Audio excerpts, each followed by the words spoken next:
37,000 people died in 1 week in Iran. So you're holding Gaza people and you're not holding anything for Iranian? Why is that? Because they don't understand Iran is not Muslim. They don't understand they're killing the Iranians. They don't understand Iran has a history before 1,400 years of Islam. With my generation, the newer generation, that's why you see a lot of unrest in the past 5 years, 4 years, 3 years, and now it's because we're trying to pick up where we left it back in 1979. Shalom, Jews of New York. This video is intended for people who may not know or may not understand what the story of Iran is. This is Amir.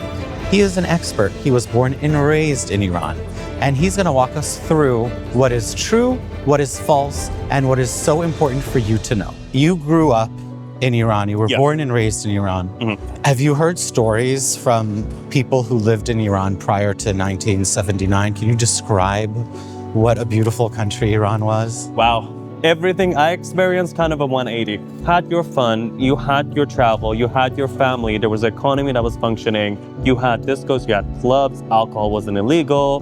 Women in Iran had the right to vote before women in Switzerland. We have actually celebrities who were openly gay and lesbian, and that was not an issue. Life was happy, life was different, life was prosperous. When the revolution happened, there was a generation that we called sukhte, which is burnt, because they had to go through the rough years of the mullahs in Iran really dictating every aspect of life and how to hate everyone, basically. Israel was unfortunately considered an enemy. You know, we have a lot of Jewish population in Iran that had to migrate outside of Iran after the Islamic Revolution. And essentially controlling a society that before 1979 was a free society and turning them into victims of a terroristic government.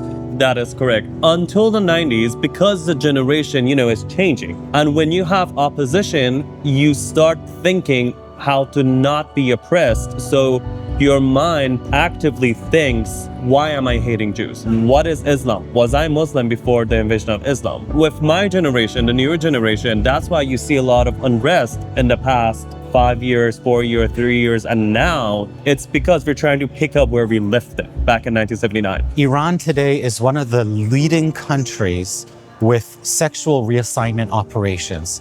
And the reason is that if you're a gay man living in the Iran that is occupied, you are either forced to go through sex change operation or not live freely as a gay man.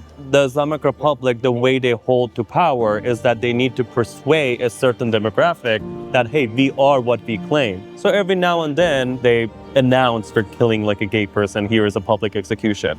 We've seen for the past few years American college students screaming at the top of their lungs to free Gaza.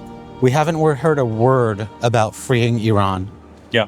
Why is that? That would go against their whole identity. Their identity, unfortunately, has become to hate on Jews, to hate on Israel. So you're holding Gaza people and you're not holding anything for Iranian. And it's so hilarious to me that they say Palestine is a real thing. I am Iranian. We have maps of our country for beginning of time. Nowhere on a map it says Palestine. In the Quran, there's no indication of Palestine, but the most indication is Bani Israel, the children of Israel. You're not giving them the benefit of the doubt that maybe the Iranian story prior to 1979 and after 1979, like maybe they're just idiots. I would 100% agree to that. I just didn't want to say it as plainly. No, they are. They're holding flags of Hamas. They're holding flags of Hezbollah. They are chanting for the Islamic Republic to stay in power. Let me take you mentally to a place. The revolution, the actions that America is going to take, God willing, they all happen.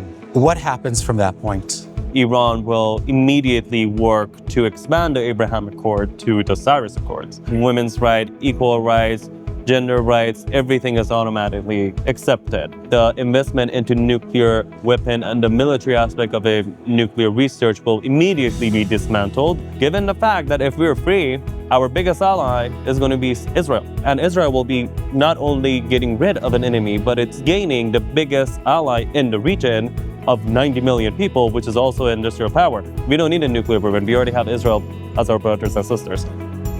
And hopefully we get there soon.